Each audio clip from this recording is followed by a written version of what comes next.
हरे कृष्णा कृष्णा कृष्णा हरे हरे, हरे राम राम राम हरे हरे। ओम नमो भगवते वासुदेवाय। ओम नमो भगवते वासुदेवाय। ओम नमो भगवते वासुदेवाय। नारायणं नमस्कृत्यं नरं चैव नरोत्तमं देवीं सरस्वतीं व्यासं ततो जयामुदीरये। नष्टप्रायेषु अभद्रेषु नित्यं भागवत सेवया भगवतीरुत्तमश्लोके भक्तिर्भवति नैष्टिकीम्। कृष्णाय वासुदेवाय देवकी नन्दनाय च नन्दगोपः कुमाराय गोविन्दाय नमो नमः। तप्त काञ्चन गौराङ्गी श्रीराधे वृन्दावनेश्वरी वृषभानुसुते देवी प्रणमामि हरिप्रिये। वाञ्छाकल्पतरुभ्यश्च कृपा सिन्धुभ्येव च पतितानां पावनेभ्यो वैष्णवेभ्यो नमो नमः। अनंत कोटि वैष्णव वृंद की जय। नामाचार्य श्रील हरिदास ठाकुर की जय।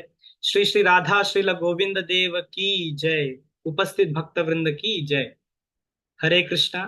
तर आता हा दुसरा सेशन आहे, जे आधो श्रद्धा तथा साधू संग।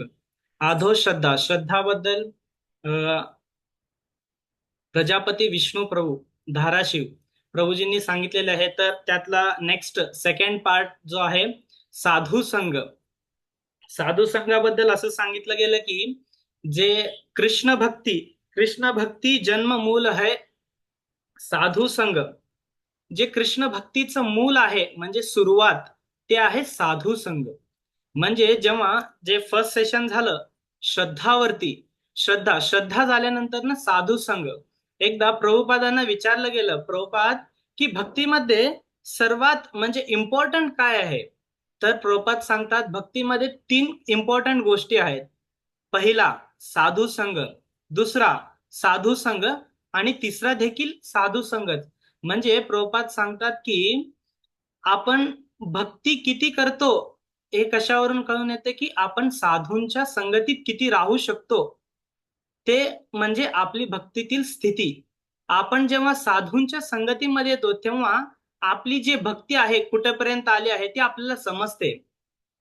तसंच आपल्या जीवनात साधू येऊन कसं भगवत प्राप्तीसाठी आपल्याला मदत करतात आणि साधूंचं कसं ऐकायला पाहिजे, तर तसं एक छोटस स्टोरी आहे। परमपूज्य गौर गोविंद स्वामी महाराज सांगतात की एक राजाचा मुलगा असतो, राजकुमार असतो।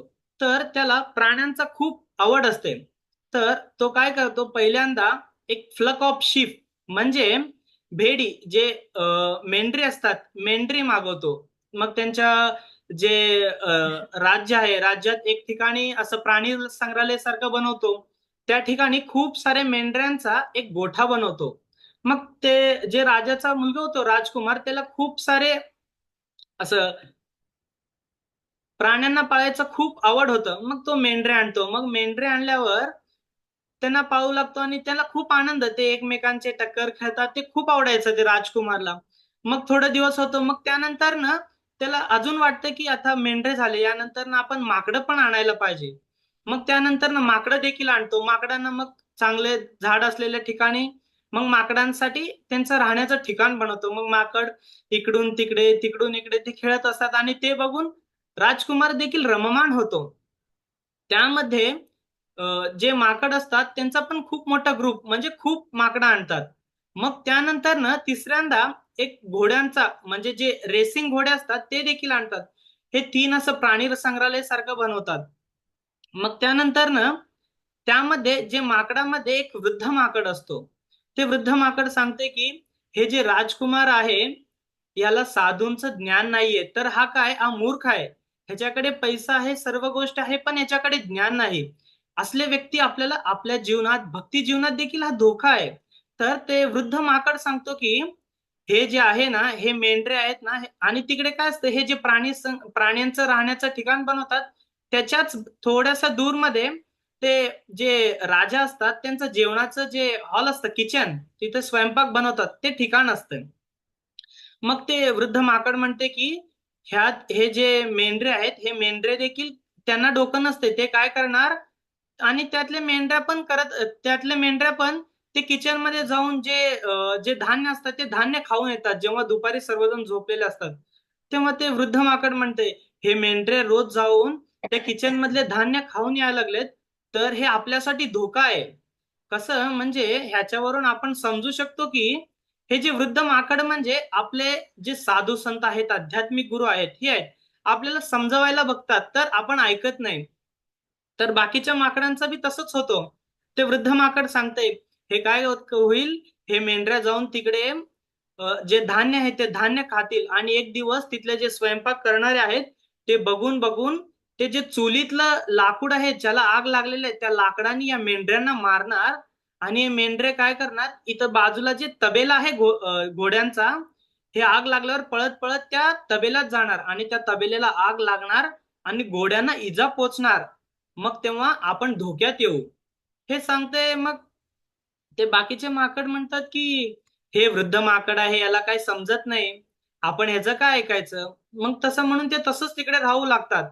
मग थोड्या दिवसांनी असंच होतो, हे मेंढ्या तिकडे जाऊन धान्य खात असताना मग एक दिवस होतो, 2 दिवस होतो, 3 दिवस.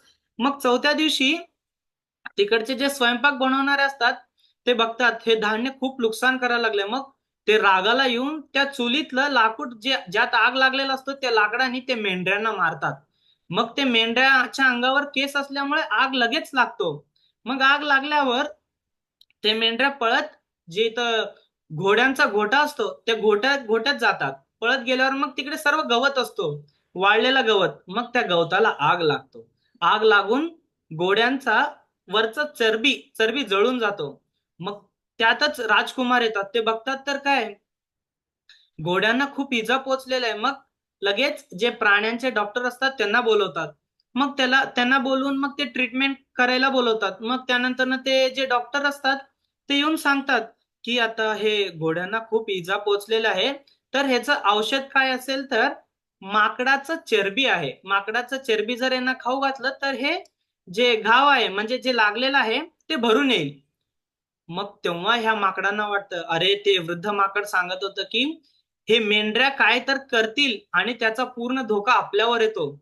मग राजकुमार म्हणतो, हे माकडाची किंमत घोड्यापेक्षा खूप कमी आहे, हे घोडा खूप किमती आहे. ह्यावरनं आपण काय समजू शकतो, हे भौतिक जग जे आहे, जोपर्यंत आपलं काम आहे, आपल्या सोबत जोपर्यंत फायदा आहे तोपर्यंत आपल्या सोबत चांगलं राहतात. तत्पश्चात त्यांना आपल्यापेक्षा कुठल्या तरी चांगल्या गोष्टी भेटायला लागले की ते जुन्या गोष्टी विसरून जातात. त्यामुळे या जीवनाचा उद्देश काय आहे, कृष्ण प्रेम. एक आचार्यांचं मी कथा ऐकत होतो, त्यात सांगतात की जीवनाचं 3 उद्देश आहे. एक कृष्ण भक्ती, कृष्ण प्रेम आणि कृष्ण प्राप्ती. ह्या 3 गोष्टी आपल्या जीवनात खूप महत्वाच्या आहेत. ह्याच्यासाठी चाणक्य पंडित देखील सांगतात, देश त्यागेन दुर्जन. जर आपण जिथे राहतो त्या ठिकाणी दुर्जन किंवा आपल्या भक्तीसाठी बाधा येत असेल तर ते जागा नाही तर ते देशच सोडून जायला पाहिजे. देश त्यागेन दुर्जन. जसं विदुर विदुर देखील करतात. पितामह भीष्म सर्वजण जेव्हा अ, द्रौपदीचं वस्त्रहरण होतं आणि दुर्योधनाला खूप समजावून सांगतात, पितामह भीष्म देखील म्हणतात की मी एक वचन दिलो त्यामुळे मी बांधून गेलो. तेव्हा विदुर विदुर म्हणतात, तुम्ही वचनाने बांधून गेलात, मला तर काय नाही, मी जातो म्हणून विदुर तिथून निघून जातात. त्यामुळे भगवंत दुर्योधन जरी जेवायला बोलवला त्यांच्या घरी तरी ते आग्रह स्वीकार न करता विदुरच्या घरी बिना बोलवता जातात. तर याच्यावरून आपण काय समजून घेऊ शकतो, जे साधू असतात ते भगवंतांना प्रिय आहेत. आणि साधू कसे असतात, ते भक्तीमध्ये काही बाधा असेल तर ते सोडून जातात आणि जेवढं होईल तेवढं लवकर भक्ती आणि भगवंतांच्या प्राप्ती हाच त्यांच्या जीवनाचा मेन उद्देश असतो. तर नेक्स्ट काय म्हणजे मग ते डॉक्टर सांगतो या माकडांना, म्हणजे ह्या माकडांचा चरबी हे जर घोड्यांना हे दिलं तर त्याचा घाव भरून येईल. मग तसंच करतात, हे सर्व माकडांना पकडून जे जे सापडतात त्या त्या माकडांना मारून मग त्याचं औषध बनवतात. तर याच्यावरनं आपण काय समजू शकतो, जे वृद्ध माकड होतं ना ते साधू संत आहेत. आपण या जीवनात अ, शंकराचार्य देखील सांगतात, हे जीवनात जर आपण असंच राहिलो तर पुनरपि जननम पुनरपि मरणम पुनरपि जननी जठरे शयनम इह संसारे बहुदुस्तारे कृपया पारे पाही मुरारे. शंकराचार्य देखील हेच सांगतात, शंकराचार्य देखील हे साधू आहेत, ते सांगतात की जर आपण ह्याच जन्मात साधू संग करून जर भक्ती नाही समजून घेतलो तर आपल्याला पुन्हा पुन्हा जन्म घ्यावा लागेल, पुन्हा आईच्या गर्भात यावं लागेल, जननी जठरे शयनम, पुन्हा त्याच त्याच गोष्टी, पुन्हा 84 लक्ष योनीमध्ये पुन्हा आपल्याला जन्म घ्यावा लागेल. तर हे आहे म्हणजे जे जे आपले साधू आहेत त्यांचं एकच टार्गेट, आपण कुठल्याही स्थितीत असू दे ते सर्व गोष्टी करत भक्ती करायला पाहिजे. जे बाकीच्या गोष्टी किती इम्पॉर्टंट आहेत त्याच्याही देखील इम्पॉर्टंट हे आपल्या जीवनात भक्ती आहे. तर आणि हे भक्ती जे आहे ना, साधू संघाचं महत्व, आज जे मेन टॉपिक आहे साधू संघाचं महत्व, आपण भक्ती का साधूंच्या संघात येऊन करायला पाहिजे आणि भक्ती केल्याने म्हणजे काय प्राप्ती होते. तर एक कॉलेजचा मुलगा असतो, हे म्हणजे एक घडलेला घटना आहे, प्रभूजी पण सांगतात नेहमी. तर एक कॉलेजचा मुलगा असतो, तो इकडे गावाकडे असताना चांगले भक्ती करायचो, भक्तांच्या संगतीत मंदिर वगैरे जायचं. मग त्याचं शिक्षण पूर्ण होतो. शिक्षण पूर्ण झाल्यावर तो जॉब लागतो, तो विदेशाला जातो. विदेशाला गेल्यानंतर ना तिकडे त्याला जेवण भेटत नाही प्रॉपर. मग त्यानंतर ना त्याला असं वाटतं की आपण तिकडे कांदा लसूण नाही खात होतो, भक्ती पण करत होतो, नॉनव्हेज नाही खात होतो. मग त्या ठिकाणी त्याला असं वाटतं की आता इकडे मंदिर देखील नाहीत, कोण विचारणारे देखील नाहीत, तर आपण काय आता एवढं हे स्ट्रिक्ट फॉलो करण्याचं काय गरजेचं नाही. मग तो असा विचार करतो, कारण हे मन खूप चंचल आहे. आपण जर साधूंच्या संगतीत नाही गेलो तर हे मन आपल्याला भ्रमित करून टाकतो. कारण भगवद्गीतेत देखील अर्जुन सांगतात, अर्जुन भगवंतांना सांगतात, चंचलम ही मना कृष्ण प्रमाती बलवत दृढ तस्याहम निग्रह म्हणणे वायोरिव सुदुष्करम. हे मन खूप चंचल आहे. तसंच हा मुलगा देखील असंच विचार करतो, आता कोण नाही तर आपण काय आता भक्ती करून देखील कोण बघणार आहेत. मग तसं विचार करून तो काय करतो, हॉटेलला जातो. हॉटेलला जाऊन तो जे नॉनव्हेज आहे नॉनव्हेज ऑर्डर देखील करतो. ऑर्डर केल्यानंतर नॉनव्हेज येतोय का, हॉटेलमध्ये बसलेला असतो, ते प्लेट समोर येतो आणि त्याला तत्क्षण आठवते, अरे असं नाही, आपण जेव्हा गावाकडे होतो तिकडे आपण चांगलं भक्ती करायचो. हे नॉनव्हेज असं हे जर मांस आपण खाल्लो तर हे जे प्राणीला आपण खातोय पुढच्या जन्मात आपण हा प्राणी होतो आणि आपल्याला तो असंच मारून खातो. म्हणजे ह्याच्यावरनं जे दृष्टांत समजून घ्यायचं काय असेल तर आपण जेवढं होईल तेवढं साधू संग करायला पाहिजे. आणि साधू संग करून जरी आपण भक्तीत देखील पतन झालो तरी आपण जेव्हा अशुद्ध कार्य म्हणजे चुकीचं कार्य जरी करत असलो ना आपल्याला ते आठवतंय. त्यामुळे साधू संघ आपल्या जीवनात खूप महत्वाचा आहे. तो मुलगा देखील हॉटेलमध्ये जे ऑर्डर केलंय ते ऑर्डर आलेलं असतं, ते बघून त्या मासकडे त्याला आपण जे पूर्वी केलेले आहेत ते सर्व गोष्टी एक एक एक एक आठवण येत असतात. म्हणजे मग तो त्या क्षणी तत्क्षण तो तिथने उठून जातो. मग त्याला आठवतं की आपण असं नाही करायला पाहिजे. म्हणजे ह्याचा अर्थ काय आहे, आपण जर साधूंच्या संगतीत भक्ती केलो आणि साधूंच्या मार्गदर्शनाखाली राहिलो, जरी आपण साधूंपासून दूर जरी गेलो तरी आपल्याला आपण चुकीचं जर कुठलं तरी मोठं चुकीचं कार्य करत असेल तर हे साधूंसोबत घालवलेला वेळ आणि ते सांगितलेलं ज्ञान त्या क्षणी आठवतो. आणि हे भक्ती जे कार्य आहे ना, भक्तीत साधू संघ हे खूप महत्वाचं आहे.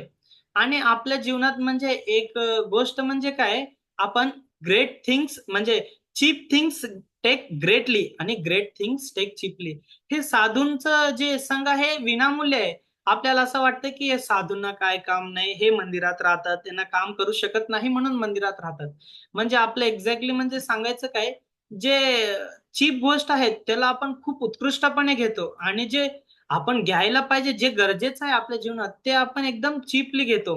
तसं न करता आपण साधूंच्या संगतीत येऊन भक्ती करायला पाहिजे.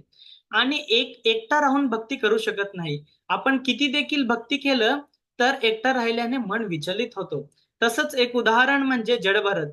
ते पण खूप चांगले साधू संत होते. ते जंगलात गेले.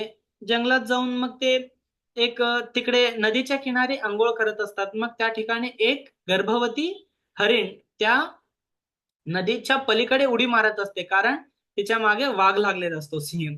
मग त्या क्षणी ते ते बाळाचा जन्म होतो, त्या पाण्यात बाळ पडतो, जे हरिणचा बाळ. मग त्यानंतर ना ते जे जडभरत आहेत त्या हरिणला घेऊन आपल्या कुटीरमध्ये येतात. कुटीरमध्ये येऊन त्याचं पालन पोषण, म्हणजे आपण जर भक्तांच्या संगतीत, साधूंच्या संगतीत नसलो तर आपण लवकर विचलित होऊन जाऊ शकतो.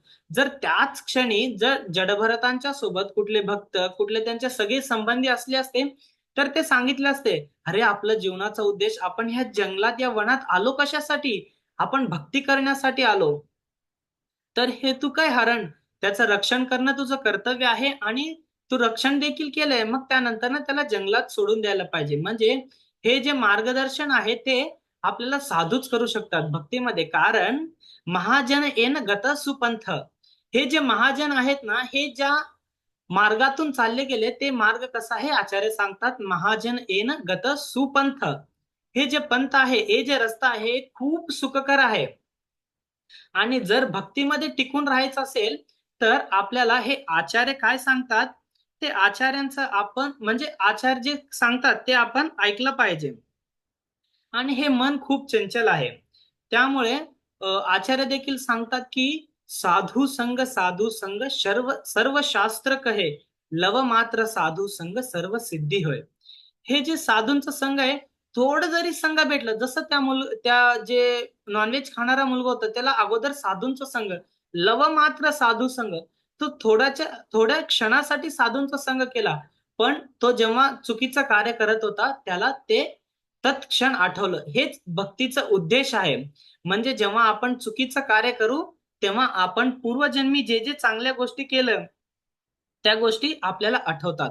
आणि साधूंच्या संगतीत, भक्तांच्या संगतीत असलं तरी तर आपण आपल्यावर जेवढं दुःख आलं, काही आलं तर आपण भक्ती म्हणजे असं सोडू असं वाटत नाही. आणि भगवंत देखील ते आपल्याला मदत करतात. जसं एकदा रशियन डिवोटी म्हणजे स्ट्रीटमध्ये, म्हणजे रोडवरती नगर संकीर्तन करत जातात. हे खूप म्हणजे जुना स्टोरी आहे, प्रभूजी पण नेहमी सांगतात. तर ते रस्त्यावरती नगर संकीर्तन करत जातात. मग हे नगर संकीर्तन करत गेल्यानंतर त्यांना पोलीस पकडतात. ते ब्रह्मचारी एक 10-15 जण असतात. तर त्यांना पोलीस पकडतात. त्यांना सांगतात की रोडवर नगर संकीर्तन करत नाहीत. मग भक्त देखील थोडं थांबतात. मग त्यानंतर पुन्हा नगर संकीर्तन सुरू होतो. मग ते पोलीस काय करतात, ते सर्व भक्तांना पकडून जेलमध्ये टाकून देतात. जेलमध्ये टाकून दिल्यावर म्हणजे साधू संगतीचा प्रभाव बघा आता, जरी जेलमध्ये टाकलं तर त्यांच्या भक्तीमध्ये काही त्रुटता राहिली नाही. कारण ते सर्व भक्त संगेर शक्ती, म्हणजे हे कलियुगामध्ये सांगितलं गेलं की संगेर शक्ती आहे. कोणाच्या संघात? जे भक्त, शुद्ध भक्त आणि ज्यांचा जीवनाचा उद्देश भगवत प्राप्ती आहे त्यांच्या संघात, बाकीच्यांच्या संघात नाही. जसं चाणक्य पंडित काय सांगितलं, देश त्यागे ना दुर्जन, दुर्जन लोकांच्या संगतीत राहून काहीही होत नाही.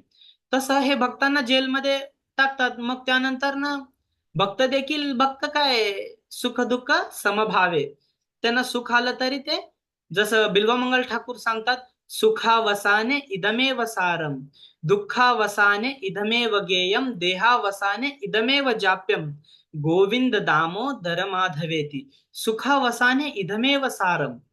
जेव्हा आपल्याला सुख येतं, हेच साधू संगती आणि भगवंतांचं नाम. सुखावसाने इदमेव सारम, आपल्या सुखाचं सार हेच आहे. म्हणजे आपलं सुख कशात आहे? साधू संघ आणि भगवंतांच्या नाम जपात. दुःखावसाने इदमेव गेयम, जर आपल्या जीवनात खूप दुःख आलं तर आपण कोणाकडे जायला पाहिजे? कारण हे जे आहे, गोविंदास कविराज गोस्वामी खूप सुंदर भजन लिहितात. त्यामध्ये सांगतात, आपल्याला दुःख आल्यात या जीवनात आपलं कोणच नाही. आपल्या जीवनात कोण म्हणजे आपण समजतो आपले नाते, बंधू, आई वडील, बाकीच्या सर्व गोष्टी येतील काय. तर गोविंदास कविराज गोस्वामी सांगतात की आपण जे सगळे संबंधी, आपण जे पैसा कमवला, आपल्याला दुःख आल्यावर कोणी येणार नाही. ये धन यौवन पुत्र परिजन, इते कियाचे परती रे. हे आपलं जे धन आहे, हे आपले जे सोबतचे जन आहेत, हे सर्व गोष्टी इथेच राहणार आहेत. आणि जे आपल्याला 3 गोष्टी भगवंतांच्या प्राप्तीमध्ये, गुरु, शास्त्र, कृष्ण, आपण जर या 3 स्टेप वाईज प्रोसिजर मध्ये राहिलो तर आपल्या जीवनाचा उद्देश आपल्याला समजून येईल.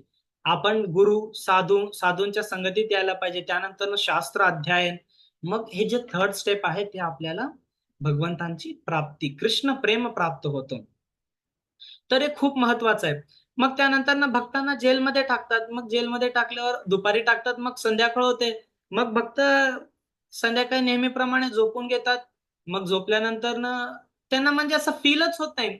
म्हणजे हे भक्तीत म्हणजे एक गोष्ट म्हणजे काय, जरी आपण थोड्याशा क्षणासाठी जरी केलं ना, भगवंत देखील भगवद्गीतेमध्ये सांगतात, स्वल्पमप्यस्य धर्मस्य त्रायतो महतो भयात. जर तू माझ्या भक्तीत थोडं जरी केला, थोडं जरी तू भक्तांच्या संगमध्ये येऊन भक्ती केला, तर जेव्हा तुझं अंत्यक्षण येईल ना, त्या क्षणी जर तू या गोष्टी आठवला, अंतकालेच मामेवम स्मरण मुक्त्वा कलेवरम, तू जर या कलियुगात असून देखील तू जरी अंत्यक्षणी जर तू माझं आठवण केलं की मी भक्तांच्या संगतीत असायचो, मी भक्ती करायचो, तर त्या क्षणी मी येऊन स्वल्पमप्यस्य धर्मस्य त्रायतो महतो भयात. तुला हे जे सर्वात मोठं भय आचार्यांनी शास्त्रामध्ये शास्त्रामध्ये पण सांगितलं गेलं, या कलियुगातलं म्हणजे सर्व माणसांना सर्वात मोठं भय म्हणजे काय, ते आहे मृत्यू भय. जरी कोणाला आपण सांगितलं उद्या तुझा मृत्यू होणार आहे, तो किती भयभीत होतो, किती भयभीत होतो. तर आपल्या जीवनात खूप मोठा भय म्हणजे मृत्यू भय आहे. ते मृत्यू भयातून भगवंत सांगतात की तू जर साधूंच्या संगतीत आणि माझं भक्ती जर केला, तर तुला त्रायतो महतो भय, तुला ह्याच्यातून मी, या गोष्टीपासून तुला घाबरायची गरज नाही, ह्यातून मी तुला तद्धामम परमम ममम, मी तुला माझ्या धामात घेईन. आणि माझ्या धामात कसं आहे, पुनर्जन्म न विद्यते, जर मी तुला एकदा माझ्या धामात घेतलो, तर तिकडून तुला पुन्हा हे जे 84 लक्ष योनी आहे, तुला पुन्हा यावं लागत नाही. कारण जे शंकराचार्य सांगतात की आपण जर भक्ती नाही केलो, भगवंतांच्या भक्तांच्या संगतीत नाही आलो, जीवनाचा अर्थ कळणार नाही. मग पुन्हा पुन्हा जन्म, पुन्हा मरण, पुन्हा वृद्ध, पुन्हा असंच. मग शंकराचार्य पुढे देखील सांगतात, जर तो असंच करत राहिला, तुझा पुन्हा जन्म होईल. आणि त्या जन्मात येऊन तू काय करणार? अंगम गलितम पलितम मुंडम दशन विहीनम जतुम तुंडम वृद्धो याति गृहत्वा दंडम तदपि न मुच्च त्याशा पिंडम. तर शंकराचार्य सांगतात, हे जे आयु आहे, हे क्षणोक्षणी एवढं तीव्र जे वेळ आहे ना, ते वायूपेक्षाही खूप स्पीड मध्ये जातो. तर तेव्हा शंकराचार्य सांगतात, जर आपण असंच राहिलं तर काय होणार, पुन्हा जन्म होणार. मग अंगम गलितम पलितम मुंडम, हे जे शरीर आहे काही दिवसांनी असं हे रेगा पडत जाईल, असं कमी कमी होत जाईल. अंगम गलितम पलितम मुंडम, डोक्यावरचे केस देखील जाणार. पलितम मुंडम दशन विहीनम जतुम तुंडम, मग दात देखील तुझे पडून जाणार. जतुम तुंडम वृद्धो याती गृहत्वा दंडम, आणि तुला काय येणार, वृद्धत्व येणार. आणि तू घरात देखील असलं तरी तुला लाकूड घेऊन चालावं लागेल. वृद्धो याती गृहत्वा दंडम तदपि न मुच्छ त्याशा पिंडम, मग तुला वृद्ध झाला आणि तू घरात राहून देखील तुला काही करता येत नाही. असं म्हणलं जातात की या छोट्याशा वयामध्ये भक्ती का करायला पाहिजे. प्रल्हाद महाराज सांगतात, भक्ती हे वयाच्या 5व्या वर्षापासून सुरू करायला पाहिजे.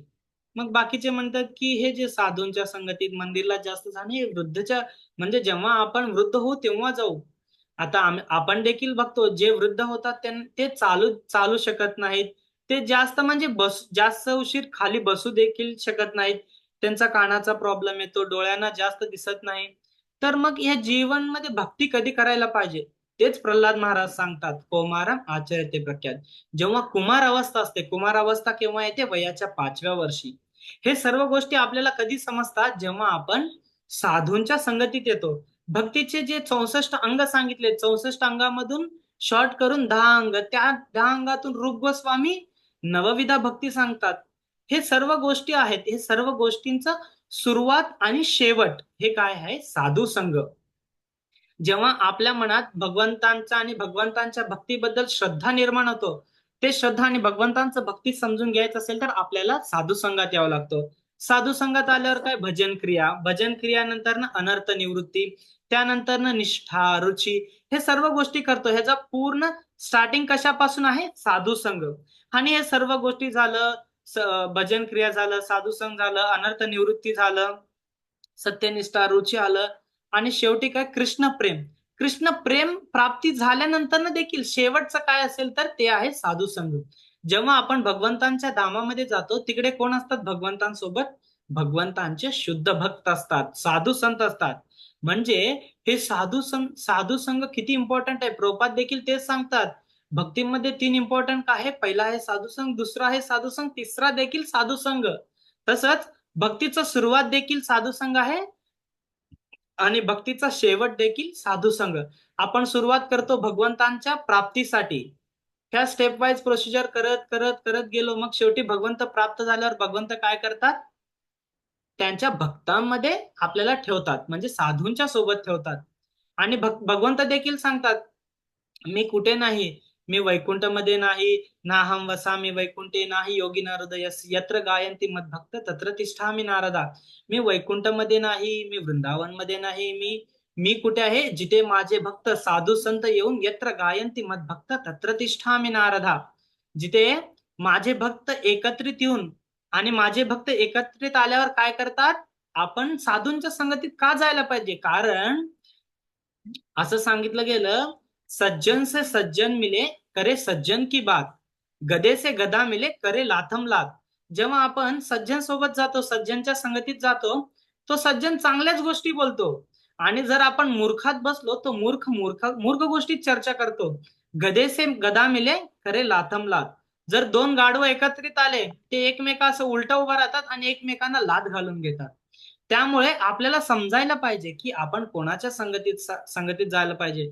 जसं हे मी असं 2-3 वेळा, म्हणजे तेच चाणक्य पंडित तेच सांगतात, देश त्यागे न दुर्जन. आपल्याला हे साधू संघ, आज जे टॉपिक आहे साधू संघ, हे कशामुळे, म्हणजे असत्संगात त्यागो यही वैष्णव सदाचार. म्हणजे वैष्णव देखील ते, वैष्णवांच्या आचार संहितेत देखील ते सांगितलेलं आहे.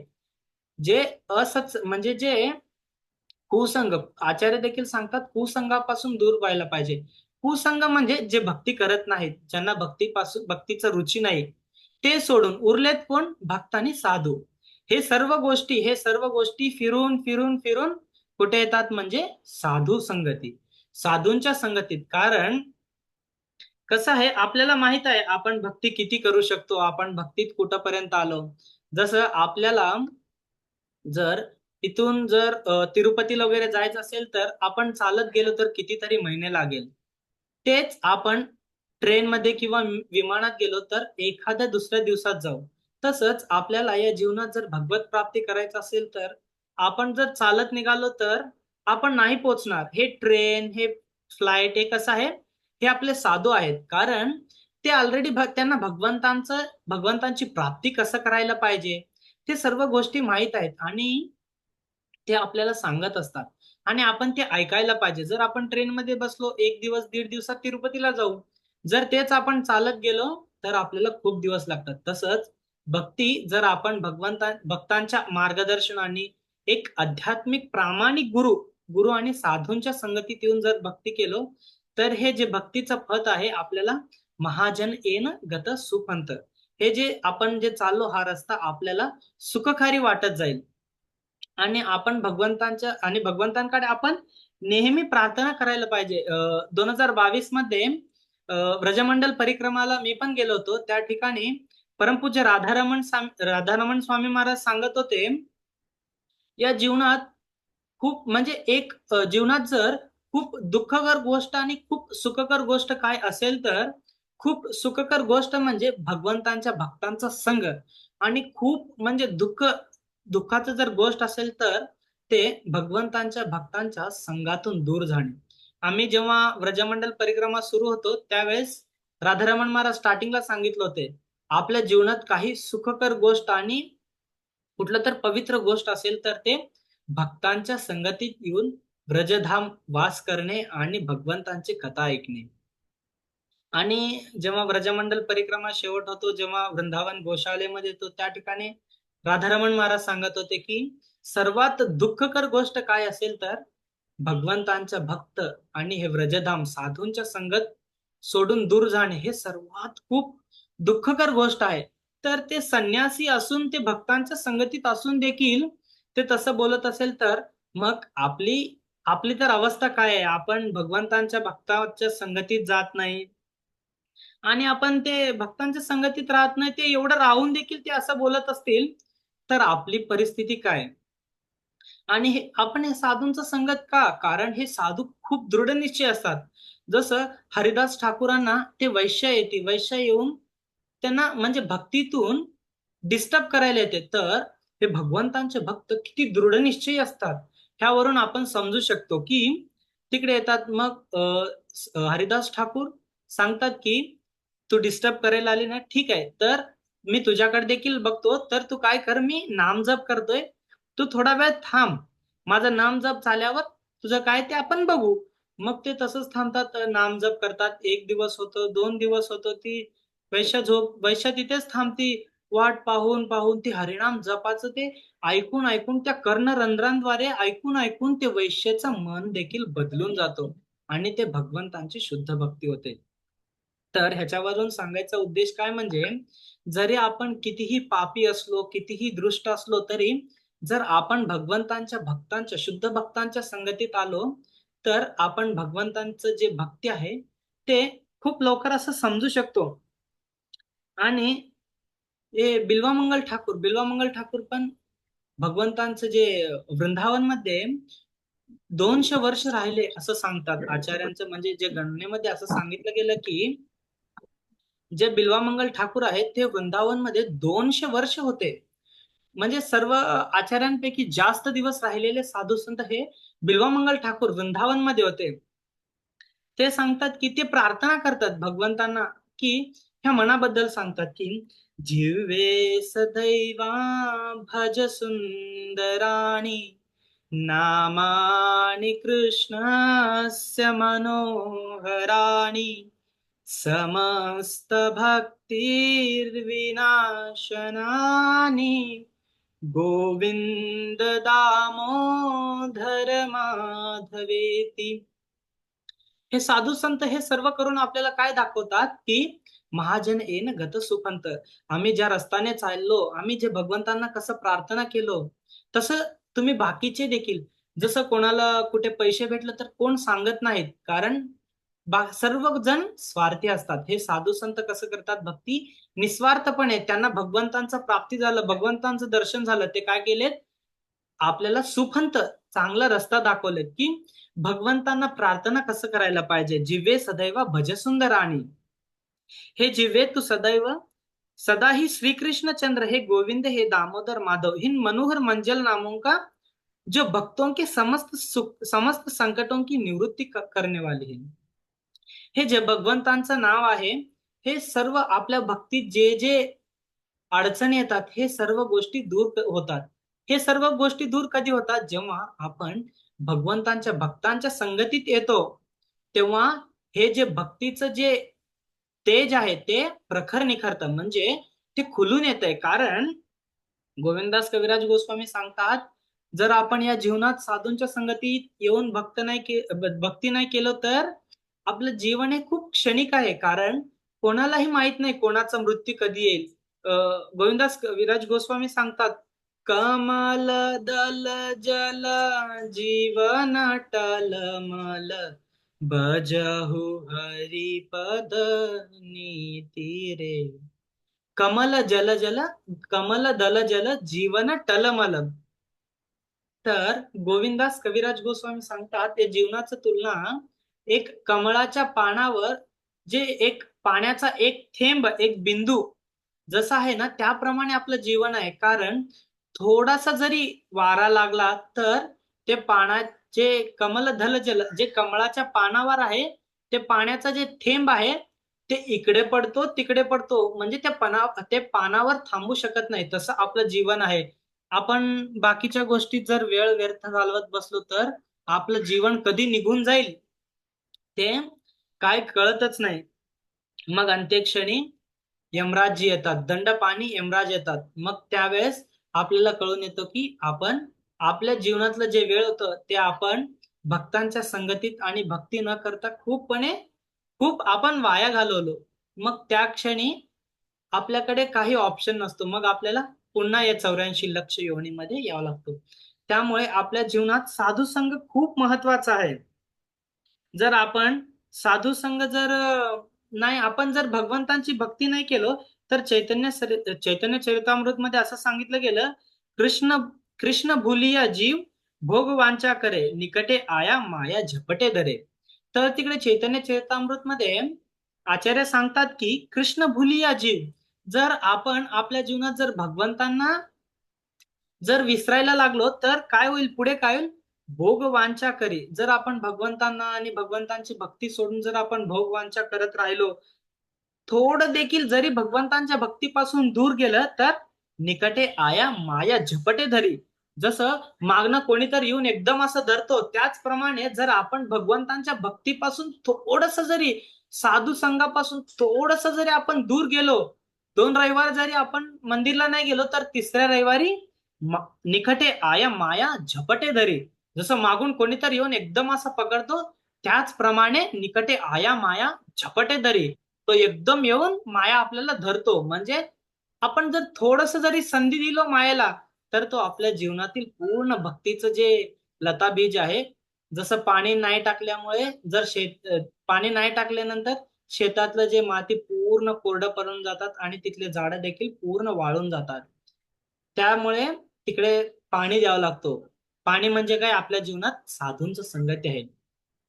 जसं प्रभूजी देखील आम्हाला नेहमी सांगतात की बाहेरच्या गावी गेलं शिक्षणसाठी, जॉबसाठी, तर आपण आपल्याला जसं एक बॅटरी असतो, बॅटरी जसं त्याला चार्जिंग करावं लागतो, 100% चार्जिंग केल्यावर ते, जर बटन मोबाईल असेल तर 4-5 दिवस जातो, जर अँड्रॉइड असेल तर 1 दिवस जातो. त्याचप्रमाणे जर आपण भक्तांच्या संगतीत असलो तर अँड्रॉइड फोन सारखं, एकदा बटन फोन सारखं एकदा चार्जिंग केलं 4-5 दिवस. म्हणजे आपण भक्तांच्या संगतीत राहिलो तर आपण भक्तीमध्ये आराममध्ये राहू शकतो. जर आपण भक्तांच्या संगतीपासून दूर राहिलो तर आपण 100% चार्जिंग जरी केलं तर 1 दिवस 2 दिवसात उतरून जातो. त्यामुळे आपण नेहमी भगवंतांच्या भक्तांच्या संगतीत यायला पाहिजे. आणि भक्तांच्या संगतीत येऊन जर आपण भक्ती करत राहिलो तर आपल्या जीवनाचं जे खरं उद्देश आहे ते आपण समजू शकतो. आणि जे बाकीच्या गोष्टी प्रल्हाद महाराज आहेत, म्हणजे साधूंचं जे आपण संग केलो, या भक्तीमध्ये वयोमर्यादा नाही. लहान मुलगा देखील उच्च भक्त असू शकतो, वयोमर्यादा नाही. जसं रूप गोस्वामी आणि सनातन गोस्वामी. तसे पाहता सनातन गोस्वामी हे रूप गोस्वामी हे छोटे भाऊ असतात, सनातन गोस्वामी हे मोठे भाऊ असतात. तसेच तसं म्हणजे भक्तीमध्ये पाहिलं गेलं, रूप गोस्वामींना पहिलं स्थान दिलं गेलं. जसं श्री रूप सनातन भट्ट रघुनाथ, या 6 गोस्वामींच्या जे सिक्वेन्स आहे त्यामध्ये रूप गोस्वामींना पहिलं स्थान दिलं गेलं. म्हणजे आपण जे भक्तीचं जे हे पथ आहे यामध्ये वयोमर्यादा नाही. कारण हे भक्ती हे या जन्माचं नाही, आपल्या पूर्वजन्माचा सुकृती असेल तर आपण या जन्मात भक्ती करू शकतो. कारण मागच्या जन्मात जर आपलं काही भक्ती राहिलेलं असेल तर ते भगवंत अजून एक चान्स देतात. जसं आपण 6माही पेपरमध्ये कुठलं काही राहिलं किंवा वार्षिक मध्ये देखील काही राहिलं तर आपल्याला अजून एक चान्स असतो, पुढच्या वेळेस ते विषय काढू शकतो. तसंच त्याचप्रमाणे आपण मागच्या जन्मात भक्ती केलो, आपलं काही थोडस भक्ती राहिलं तर भगवंत कृपा करून आपल्याला पुन्हा मनुष्य जन्म देतात. तर त्या जन्मात आपण, म्हणजे जेव्हा आपल्याला भगवंत कृपा करून असं मनुष्य जन्म देतात तर आपण समजून घ्यायला पाहिजे भगवंत आपल्यावर एवढं कृपा केले तर या कृपेचं कारण काय. तर या कृपेचं कारण काय म्हणजे जे आपण मागच्या जन्मात भक्ती करत होतो ते भक्ती जे आहे आता जे राहिलेलं आहे ते भक्ती करून आपण पुन्हा जे आपल्या जीवनाचा उद्देश आहे, आपल्या जीवनाचा खरा उद्देश म्हणजे कृष्ण प्राप्ती आहे, त्यासाठी भगवंतांनी आपल्याला हे जन्म दिलेला आहे. तर तसेच आता देखील आपलं जीवन हे किती दिवस आहे कोणाला काय माहित नाही. त्यामुळे आपण जेवढं होईल तेवढं भगवंतांची भक्ती करायला पाहिजे. आणि जिथे वैष्णव आहेत त्यांच्या संघामध्ये यायला पाहिजे. दुर्जन, जिथे मूर्ख व्यक्ती जे वैष्णव अपराध करतात त्यांच्यापासून जेवढं होईल तेवढं दूर. आणि साधूंचा हे स्वभाव असतो की त्यांना भक्तीमध्ये अडचण येत असेल तर ते जागा त्याग करतात. त्याचप्रमाणे आपण देखील भक्तीमध्ये जर आपल्याला कुठल्या गोष्टी, जर मोबाईल वापरणं, बाकीच्या गोष्टी, कुठल्या गोष्टी अडचण येत असेल तर आपण हळूहळू त्या गोष्टी कमी करून आपण भगवंतांच्या भक्तीमध्ये लागायला पाहिजे. हे सर्व गोष्टी आपल्याला कोण सांगतात, हे आपल्याला सांगतात गुरु साधू. त्यामुळे आपल्या जीवनात जेवढं भक्ती इम्पॉर्टंट आहे त्याच्याही देखील काय इम्पॉर्टंट आहे, साधूंचा संघ. जर आपण चांगले भक्त असलो, साधू असलो, चांगले भक्ती करत असलो, जर आपण त्या भक्तांच्या संघापासून दूर गेलो तर आपण ते गोष्टी हळूहळू विसरून जातो. कारण हे जे आपलं बुद्धी आहे मंद सुमंद, जसं श्रीमद भागवतामध्ये सांगितलं गेलं, हे कलियुगातील जे मनुष्य जीवन आहे, या जीवन किती वर्षाचं आहे, 100 वर्षाचं आहे. आता तर 100 पासून 60 पर्यंत आलेलं आहे. आणि हे जे बुद्धी आहे मंद सुमंद मथयो, हे जे बुद्धी कसं आहे मंद सुमंद, याचं काय वाचलो काय ऐकलो तर आपण 2-4 दिवसात पुन्हा विसरून जातो. त्यामुळे भक्तांचा संघ खूप गरजेचा आहे. जसं 2-4 लाकूड एका चुलीत ठेवलं, एक 7-8 लाकूड, तेव्हा आग लागतो, आग प्रज्वलित होतो. 7-8 लाकूड एक ठिकाणी असलं, आग चांगला असतो. जर त्यातून एक लाकूड जर आपण साईडला काढलं तर ते थोडा उशीर ते आग असेल, थोडा थोडं हळूहळू करत ते आग काय होईल, कमी होईल. कारण आपल्या एक म्हणजे जसं सांगितलं गेलं की एकेर भक्ती चोरेर लक्षण, म्हणजे एकटा राहून भक्ती करू शकत नाही. आणि जरी देखील आपल्याला कोणाच्या संघात जायचं असेल तर ते कोण, भगवान ज्यांचा जीवनाचा उद्देश आहे कृष्ण भक्ती आणि कृष्ण प्राप्ती, त्यांच्या सोबतच राहायला पाहिजे. तसं ते लाकूड जर बाहेर काढलं तर थोड्या वेळानंतर, थोड्या काळानंतर ते काय होणार, आग विझून जाणार आणि तो लाकूड जे आहे पूर्णपणे अग्नीपासून दूर होऊन ते नॉर्मल लाकूड होऊन जाणार. त्याचप्रमाणे जेव्हा आपण भक्तांच्या संगतीत असतो तेव्हा आपलं जे भक्ती आहे ते एकदम प्रज्वलित होते. जेव्हा आपण भक्तांच्या संघापासून जरी दूर गेलो तरी आपण जेवढं होईल तेवढं लवकर पुन्हा त्या संघात येऊन आपल्याला भक्ती करायला पाहिजे. कारण हे जीवनात हे जे आपले सर्व सगळे संबंधित, जसं गोविंदास कविराज गोस्वामी सांगितलं, हे सर्व गोष्टी इथेच राहणार. आपल्याला भगवत प्राप्तीत मदतीला येणार आहेत गुरुशास्त्र कृष्ण. गुरुशास्त्र, गुरुजी, साधू संत आणि शास्त्र हेच आपल्याला कृष्ण देऊ शकतात. त्यामुळे सर्वजण म्हणजे आपण जेवढं येईल तेवढं भगवंतांच्या भक्तांच्या संगतीत येऊन जर भक्ती करू तर आपल्याला जे हे जीवन भेटलेलं आहे त्याचा उद्देश, म्हणजे जे भगवंतांनी कशासाठी दिलेलं आहे त्याचा उद्देश आपल्याला समजून येईल. त्यामुळे हे जे जीवन आहे हे साधूंच्या संगतीत घालवायला. आणि बाकीच्या गोष्टी तर आहेत, सर्वांना काम आहेत, सर्वांना जॉब आहे, कॉलेज आहे, तर प्रभूजी नेहमी सांगतात की म्हणजे कारण हे दुबळे सांगतात, जे काही करू शकत नाहीत ते कारणे देतात.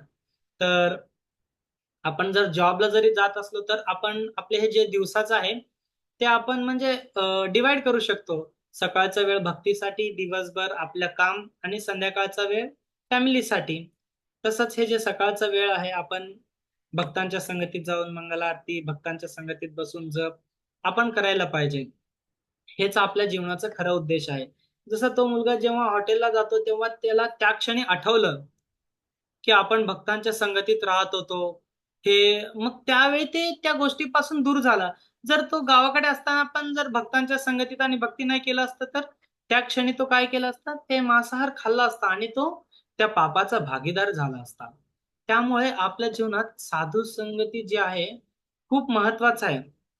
आणि हे जीवन देखील तेच उद्देशाने मिळालेलं आहे. त्यामुळे आपण देखील साधूंच्या संगतीत जेवढं होईल तेवढं आपण साधूंच्या संगतीत यायला पाहिजे. आणि या जीवनाचा उद्देश काय आहे ते समजून घ्यायला पाहिजे. आणि साधूंशिवाय आपल्याला भक्ती कोणी कसं करायला पाहिजे हे सांगू शकत नाही. कारण जे गोष्टी कोणाला माहीत असतात तेच सांगू शकतात. त्यामुळे जसं आपल्यावर संस्कार देखील हळूहळू संस्कार कमी होत चाललेत. कशामुळे?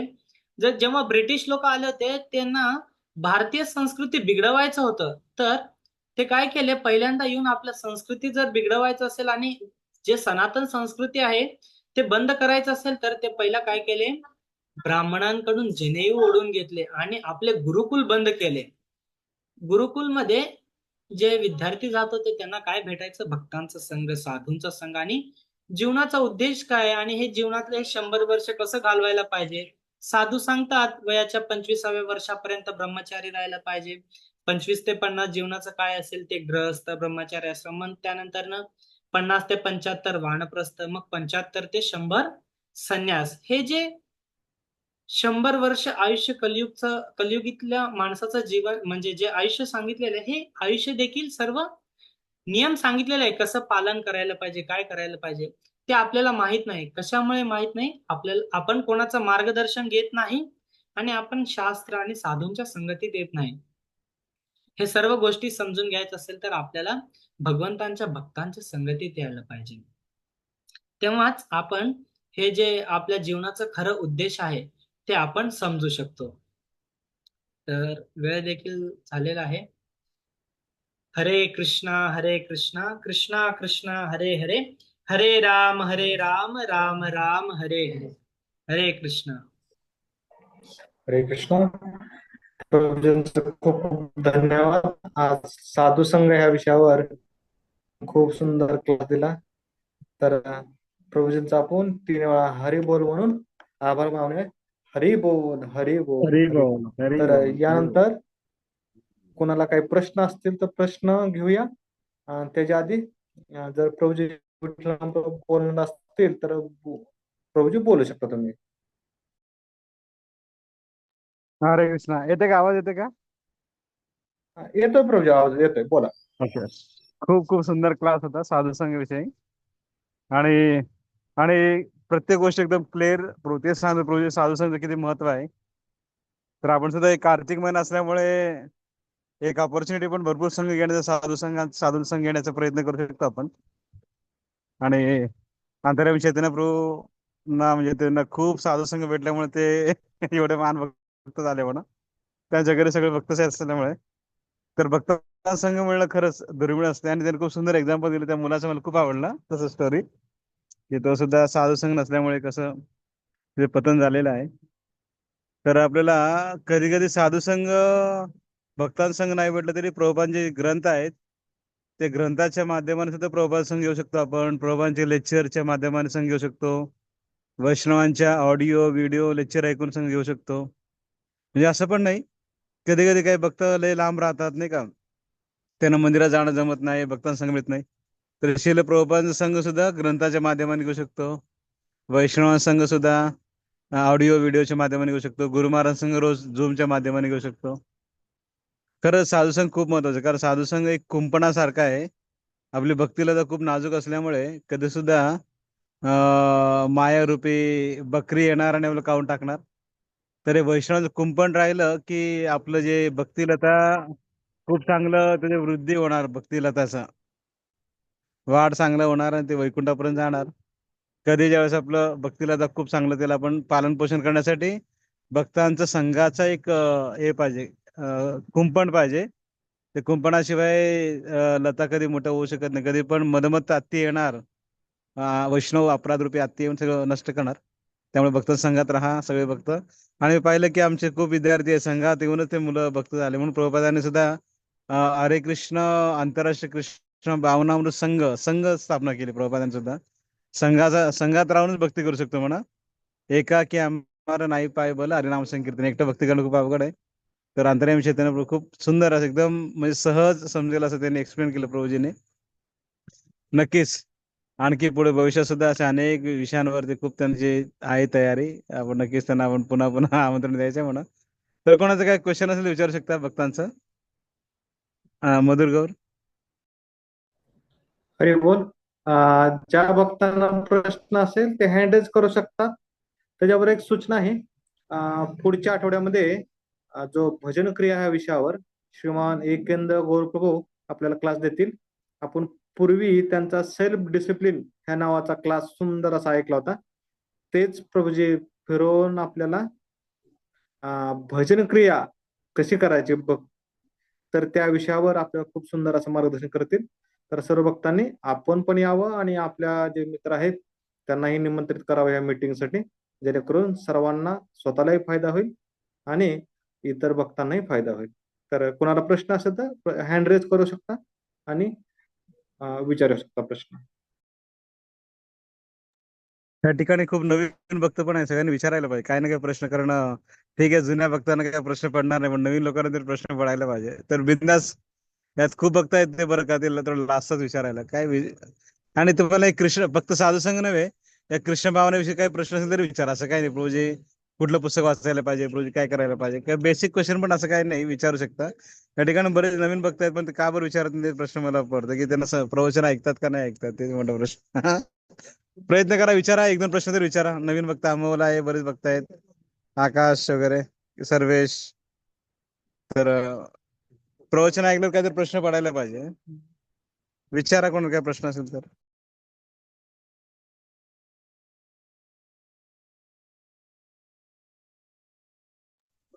किंवा प्रश्न नसेल तर तुम्हाला काय आवडलं आजच्या प्रवचन मध्ये, ते तर एक एक पॉईंट थोडं सांगू शकता. ओके. हरे कृष्ण गुरुजी, दंडवत प्रणाम. हरे कृष्णा. प्रभूजी बोला, प्रभू बोला, प्रश्न विचारा तुमचा, किंवा तुम्हाला काय व्यक्त करणार असेल व्यक्त करा, बोला. हा प्रभूजी, मी काय म्हणतोय, आपल्याला जर आता आपण लांब असू तर साधू संघ आपल्याला भेटत नाही, तर कसं काय करायचं आपण? हरे कृष्णा. हा प्रभूजी, तुमचं जे प्रश्न आहे ते समजलं. प्रभुपाद देखील सांगतात की मी माझ्या गुरूंपासून दूर झालो, तर मला देखील माझ्या गुरूंचं संगती भेटत नाही. प्रभुपाद सांगतात की जरी आपण भक्तांपासून दूर असलो तरी आपण भक्ती कसं करायला पाहिजे. तर आता प्रभूजी देखील सांगितलेत, आपलं भक्तीचं कुंपण जे आहे वैष्णवांचा संघ. ते वैष्णवांचा संघ म्हणजे जसं गुरूंचं सेवा सांगितलं गेलं, एक वपू सेवा आणि एक वाणी सेवा. आपण साधूंचं जे संघ आहे वपुने तर होतोच, आणि वाणीनं जरी केलं तरी आपली भक्ती हे दृढ होऊ शकते. त्याचप्रमाणे प्रभूजी आत्ताच सांगत होते की गुरु महाराजांचा संघ आपण नेहमी सोबत राहून घेऊ शकत नाही. तर त्यासाठी आपल्याला एक सुवर्ण संधी म्हणजे झूम आहे, ऑनलाईन लेक्चर्स आहेत, गुरु महाराजांचे जुने लेक्चर, जुने कीर्तन, ते ऐकून आपण पुन्हा भक्तीमध्ये लागू शकतो. म्हणजे जसं जर गुरु महाराजांचा संग तर आपण रोज नाही करू शकत, त्यामुळे आपल्याला हे ऑनलाईन झूम जे प्लॅटफॉर्म आहे हे आपण रोज ऐकून भक्तीमध्ये टिकू शकतो आणि भक्तीमध्ये पुढे जाऊ शकतो. हरे कृष्ण. प्रभूजी, अजून एक प्रश्न होता. हा मी काय म्हणतो, आपण जेव्हा आता भक्ती करतो, आपल्याला वाटतं नाही आता आपल्याला भक्तीच करायचं, पण जेव्हा आपण भक्ती करून जेव्हा आपण जॉब बिबला कुठे जातो, तर आपल्याला हा. असं वाटत नाही की येतोय प्रभूजी आवाज? येतो येतो प्रभू, येतो.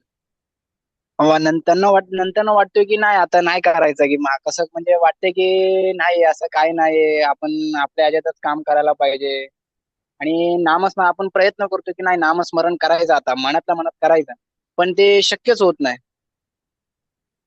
हा, आजचं जे टॉपिक आहे ना, तेच आजचं टॉपिक आहे.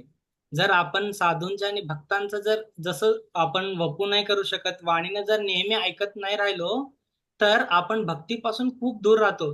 हे घर सोडून येणं, बाहेर गावी आलं की भक्ती कमी होते असं नाही.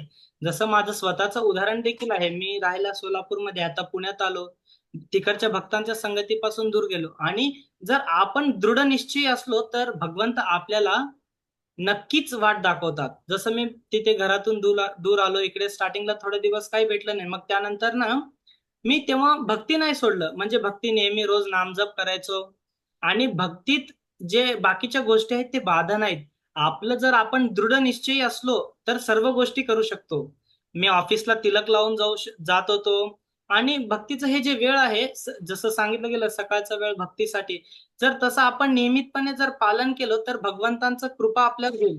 आणि कृपा हे झालं कसं समजेल, ते आपल्याला भक्तांचा संघ म्हणजे भक्तांच्या भक्तीत जसं आपण भक्ती करू शकतो त्या ठिकाणी भगवंत आपल्याला नक्कीच पाठवतात.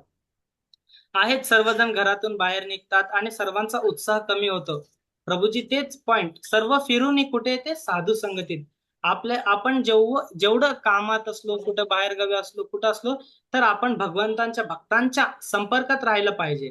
जर आपण दूर जरी गेलो तर भक्तांसोबत फोन करणं, गुरु महाराजांचे लेक्चर ऐकणं, ह्या गोष्टी जर आपण मनाला जर नेहमी असं सांगत राहिलो ना, हे मन कसं आहे, हे मनाला आपण काय सांगू ते शिकत जाते. भगवद्गीतेत देखील सांगितलं गेलं, हे मनाचं पूर्ण उल्लेख केलेला आहे की विषयाविनी वर्तनते निराहारस्य देहिना. हे मन कसं आहे, प्रत्येक वेळेस एक नवीन विषय पाहिजे असते. त्यामुळे आपण जर प्रत्येक वेळी याला भगवत चिंतन, भगवत भक्तीमध्येच ठेवलं ना, याला नेहमी सांगत जायचं, अरे बाबा, जरी आपण बाहेर आलो तर अजून आपण दृढ व्हायला पाहिजे. हा ठीक आहे, काम आहे, दुपार आपण 9ला कामाला जायचं, जर त्या अगोदर आपण जप करू, आपण थोडस कथा ऐकू. हे जर आपण आपल्या गोष्टी, आपल्याला दुसरं कोणी भगवंत देखील उद्धवला सांगतात, उद्धव मन नाही दस बीस, 10-20 मन नाहीत, एकच मन आहे. आणि ह्यालाच समजावून सांगायचं आहे, आणि आपल्याला हेच भगवत धामला घेऊन जाणार आहे. जसं ते मन खूप म्हणजे हे मन स्थिर राहणं ना, जसं सांगितलं गेलं, आध्यात्मिक प्रगती हे आपल्या मनाच्या स्थितीवर अवलंबून आहे. हे मन जर आपलं शांत राहिलं तर आपण आध्यात्मिक प्रगती करू शकतो. त्यामुळे हे मनाला नेहमी प्रत्येक वेळेस आपण याला आठवण करून द्यायचं की आपल्या जीवनाचा उद्देश काय आहे, भक्ती करणं आहे. त्यामुळे आपण जर मनाला नेहमी सांगत राहिलो तर ते होऊन जातं. Practice makes man perfect. जर आपण नेहमी सांगत राहिलो, आपला उत्साह नेहमी डाऊन होत जातो. थोडे दिवस केलं, पुन्हा डाऊन होतो. मग जसं उत्साह डाऊन होतो ना, तसंच पुन्हा आपण भक्तांच्या संगतीत येऊन भक्ती करायला पाहिजे.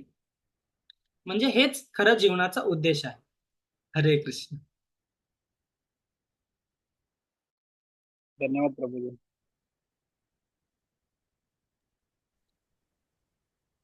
वांछा कल्पतरुभ्यश्च कृपा सिंधुभ्येव च पतितानां पावनेभ्यो वैष्णवेभ्यो नमो नमः. मधुर गौरव, काय बोलायचंय का? मीटिंग एंड करायचं?